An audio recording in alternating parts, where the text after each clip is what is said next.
Hello, my name is Christy Vasquez and I'm a student at Salt Lake Community College. This semester I'm attending Orientation Education 1010 and we are doing a teaching demonstration project. I am doing a lesson plan and the activity title is Who the Haiku Are You? It's going to fall under the Utah Core Standards of Language Art and will be dedicated to 4th grade. Reading Literature Standard 4, which is determine the meaning of words and phrases as they are used in a text, including those that allude to significant characters found in mythology. Here I have David that's going to be helping me with my project. So what we're going to do is we're going to start with a lesson plan that I got from the Utah Education Network. I just took the plan and kind of put it towards what I'm trying to teach today. And that would be how to write haiku poems. So I'm going to start with having a question on the board, which would say, what the haiku are you? My expectation would be, by the end of my lesson, I will expect David to be able to write a poem and then also place a drawing with the poem for a presentation that they will provide to the class the next day. And it will be a guessing game called Who the Haiku Are You? So basically I will ask, do you know what haiku poems are? Have you ever heard of a haiku poem? I've heard of it, but I can't remember exactly what it is. Okay. Do you know, have you ever heard of the country Japan? Haiku poems, that's where they originated from. Do you know what bodies of water surround Japan? Do you know where it's located? Or anything about Japan? Yeah, the Pacific Ocean. Yeah, exactly. Awesome. Good job. So basically, just to kind of touch up, I got some photos here that kind of relate to Japan, just to get a couple ideas of what their culture is a little bit about. So have you ever seen any of these photos here?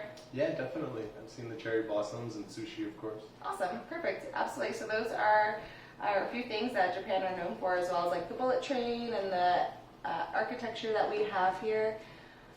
So basically, that's where the haiku poems have came from. So the original definition of a haiku poem is just a few words that are going to capture a full meaning. So here I have a full description, which is a 3-line unrhymed poem that has originated from Japanese culture. It tends to be short and is best with each line being a phrase, not a complete sentence. And verbs are used to describe the full meaning of the poem. So the important rules of a haiku poem are going to be the syllables. Do you remember what a syllable is? Yeah, I do. You? Awesome. Okay, perfect. So syllables, just in short words, are going to be breaks that are inside of a word. So haiku poems tend to be 3 lines. The first line will have 5 syllables, the second line will have 7 syllables, and the third line will have 5 syllables, as you see there. So we're going to have our first example, and what we're going to do is see how many syllables and recognize where they are inside of the haiku poem. So here we have sand scatters from the beach, waves crash on the sandy shore, blue water shimmers. So do you recognize here where the syllables are? Yeah, definitely. I mean, the breaks in the word, so I can see where it happens. Yeah? Awesome. Do you want to explain? Sure, yeah, so the breaks here, so right here we have 5 syllables in our first line. So for those that need to understand what that may be, the best way to make sure that you have 5 syllables in your first line are going to be maybe using a clapping technique. So for example, it will be like, sand scatters the beach. So right there, that would be 5 syllables, sand scatters the beach. The second one, we have waves crash on the sandy shore. So there we have waves crash on the sandy shore. Then the third line is blue water shimmers. So blue water shimmers. Blue water shimmers. So that's 5 there. Does that make sense? Yeah, definitely. Awesome, perfect. So we have our next example where we're going to also recognize the syllables here. And this right here is going to be an example of the game that we're going to be participating in, the assignment that I'm going to be expecting you guys to create by the end of this lesson plan.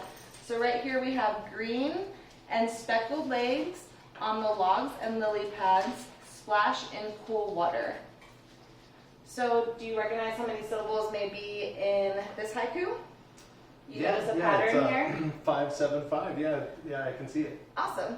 Okay, perfect. So if you recognize the pattern, so it's 5, 7, 5. Is there anything else that you noticed about the poem as well?